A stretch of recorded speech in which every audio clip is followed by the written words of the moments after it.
Alors Anne Jeuneté, on sent qu'il y avait une attente de la part d'un certain nombre de Français, surtout depuis l'annonce du masque obligatoire. J'ai envie de dire, il était temps. Ce qu'a annoncé Olivier Véran, on aurait peut-être pu le faire avant, non? Alors, pas forcément. Il faut voir aussi dans quel contexte nous étions le 11 mai, quand nous sommes sortis de la période de confinement.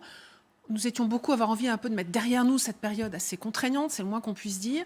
Le taux de reproduction de la maladie, le nombre de personnes contaminées pour une personne malade était nettement en dessous de 1. Donc la nécessité à ce moment-là de rendre le masque obligatoire se serait heurtée à deux obstacles. Le premier, c'est épidémiologiquement, ce n'était pas justifié. Et puis socialement, on avait surtout envie de mettre tout ça derrière nous. Maintenant, on voit bien qu'on a eu Vous pensez que les Français n'auraient pas été prêts dans la sortie du confinement? Je me pose pas la... Juste une chose, c'est pourquoi on ne l'a pas fait avant, Alors, pendant la période où les gens étaient confinés, alors, où là, peut-être il y aurait eu besoin là, vous d'envoyer des pouvez masques. prendre l'exemple de différents pays dans le monde. À partir du moment où on est confiné, je prends un exemple que je connais très très bien, qui est Singapour. Une fois que vous êtes confiné, il n'y a pas besoin de masque. Enfin, on en utilise assez peu, on n'en a pas besoin, on est chez soi. Donc c'est éventuellement... on sort de temps en temps, quand même. On sort de temps en temps. Mais je vous rappelle alors franchement, à l'époque, on n'a pas eu besoin de le rendre obligatoire. Vraiment, les gens sortaient avec un masque à ce moment-là, et dans les magasins, dans la rue, on voyait des masques. Là, c'est parce qu'on a constaté le relâchement qu'on a resserré la vis. Non, je voudrais regarder, c'est pas seulement le relâchement. En l'occurrence, c'est pas une question de le rendre obligatoire, c'est de le fournir à des gens qui en ont besoin. Fournir gratuitement. D'accord. Alors, ensuite, il y a le taux de reproduction. Nous avons des outils qui permettent de surveiller l'évolution de l'épidémie, qui nous permettent de voir qu'aujourd'hui, le taux de reproduction a considérablement augmenté dans quelques départements, jusqu'à largement dépasser 2 dans la région de Bretagne. Et là, ça nécessite de prendre de nouvelles mesures, de faire un nouvel appel à l'extrême vigilance.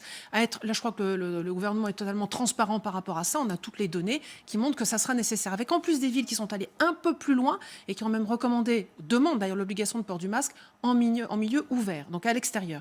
Maintenant, s'agissant de la fourniture de masques aux personnes qui peuvent être en difficulté, je crois que tout a été mis en œuvre. On voit même que, donc, au-delà de ce qu'a annoncé M. Véran, il y a également des associations de soutien. Tout le monde n'a pas une boîte à lettres quand on est dans une situation de grande vulnérabilité. Oui, pour les gens en plus grande précarité, ce sont les associations qui sont mises et les collectivités locales. C'est déjà le cas depuis un moment. Ils n'ont pas attendu l'annonce de M. Véran pour le faire.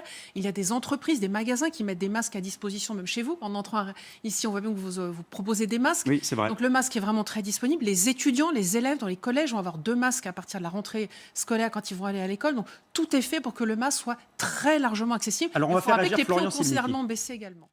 Dans cette affaire? Non, je crois qu'il faut là aussi prendre un tout petit peu de recul et voir que la fabrication des masques que nous avons découvert, c'est que nous dépendions considérablement de la Chine pour en obtenir. Ça nous a mis en état de grande vulnérabilité, des difficultés à en obtenir. Et elle-même en Chine n'avait pas de masque pour elle-même.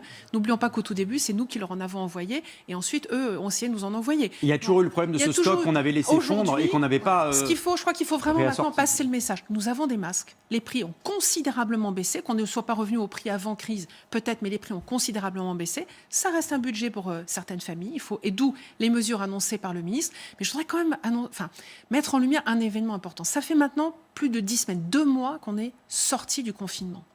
Mais regardons où nous en sommes et comparons-nous aux autres. On a des clusters qu'on a réussi à identifier. On a réussi à tester, on a réussi à circonscrire. On n'a pas encore eu besoin en France de reconfiner une ville ou un morceau de ville. Donc, c'est là que le gouvernement intervient. Donc, il y a lieu de se réjouir, vous voulez dire. C'est ça, il faut arrêter de l'autoflagellation. Réjouir.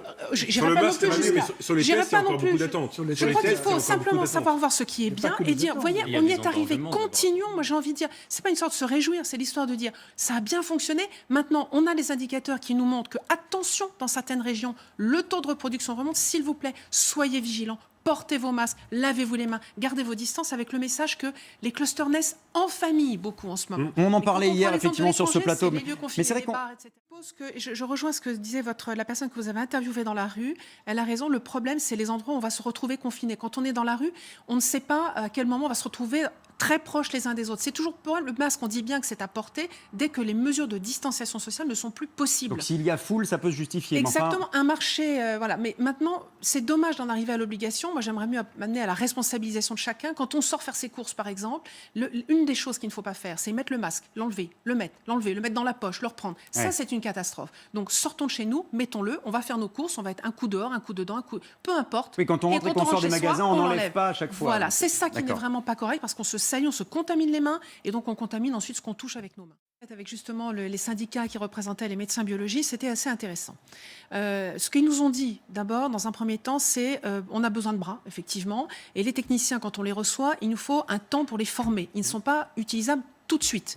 Ensuite, les files d'attente sont également liées au fait que par respect des mesures de distanciation, ils ne font pas attendre tout le monde à l'intérieur. Donc du coup, ils imposent cette file d'attente. C'est pour ça qu'on a une impression de plus de monde. Exactement. Oui, parce que les salles d'attente peuvent pas être et pleines à à l'intérieur craquer. du laboratoire, ils ne peuvent pas prendre plus de 2 personnes. En revanche, moi, ce que j'entends dans leur discours hier, moi, ce qui m'a un petit peu surprise, c'est que je ne vois pas une organisation qui permette de gérer, de prendre des rendez-vous par avance pour dire, vous, c'est un confort, on va attendre un petit peu, vous devez partir, vous avez une obligation, on va le faire, vous avez des symptômes, on va le faire encore plus vite. J'ai pas compris qu'il y avait une organisation. Je les ai interrogés spécifiquement sur, pouvez-vous nous dire quels outils vous avez mis pour vous coordonner entre vous, de façon à ce que dans entre les labos, entre les labos.